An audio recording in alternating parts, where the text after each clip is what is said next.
All right, y'all, quick rear end job update with the Blue Demon. We got all the plates made.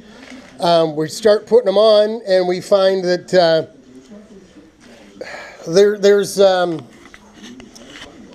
it's subjective. There's a little bit of wiggle room going on here. So let me explain.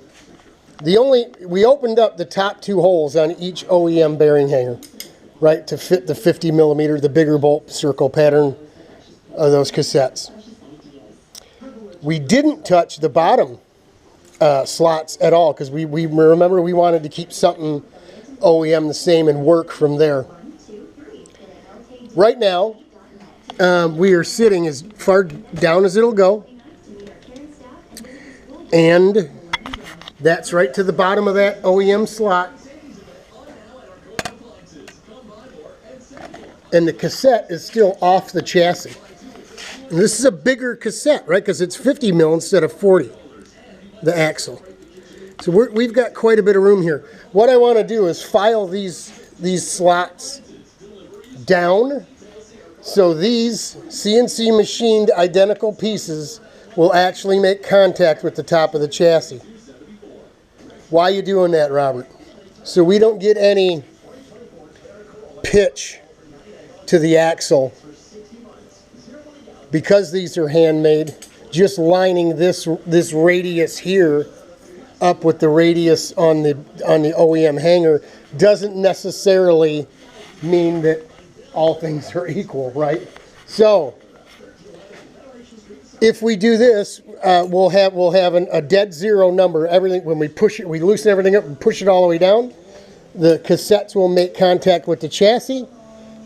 Theoretically, it shouldn't have any pitch to it. How do we check that? We'll actually clamp a piece of metal to the bottom of the chassis, and we'll measure from the, in between the axle and the top of there, here and there, and just to make sure that there's no pitch to the axle, dead zero. Then we will put all the plates on. We put the bolts in. We'll use some little C-clamps to hold them, right? Hold them in place. That way we can remove all the bolts, slide the bolts out like we just did here, and see where we are with these slots compared to what we've got going on here. Because again, we want this to line up with the same part on the OEM like we did right here. Okay, you follow that? You follow? Right? We want that. That's kind of uniform, so we want that uniformity. We want that. Once we clamp these, we line that up on each plate and clamp them down. We can tighten them down with the bolts and just put little C-clamps on it, right, to hold it in place.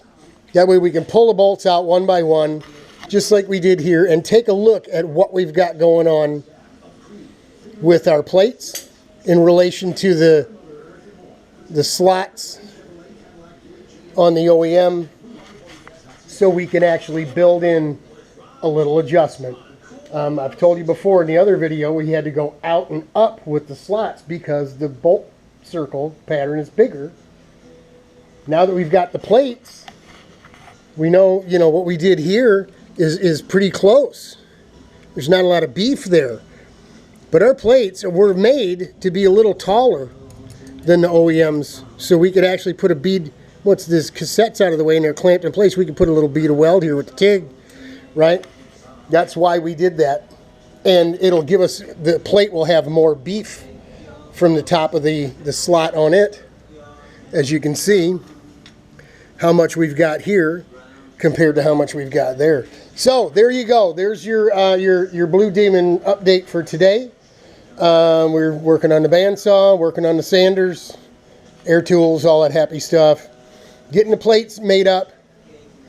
And then we went and got all technical on you and decided we want to make sure everything's dead right. This chassis, although old, is in very, very, very good condition for how old it is. And I'm not a believer. I mean, look at Randy. Look at Randy, right, Glenda? Look at Randy. Randy's got an old go-kart, and he gets around pretty darn good. You might be laughing right now, Randy, but you do. You get around pretty good. So, you know, Joe's got a brand new kart. Randy's got an old kart.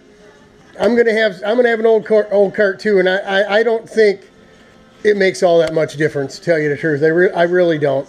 For the older guys, and I'm probably on the bottom, maybe side of the old guy range, but I am an old guy. You know, I don't need a brand new go-kart. I'll be able to get around. You watch this. I think I'm going to surprise some folks with this thing. We'll see. We'll see how it goes. But that's where we're at with the rear end. We want to make sure that we can get it all the way down, so that'll be our good zero. Anything that we lift up, we can measure and make sure that we're staying straight, flat, and square. Keeping the car happy, keeping us happy, keeping everything happy. Happy, happy, happy. Hang in there, y'all. I'm praying for you. Godspeed, God bless. It'll get better. She's coming along.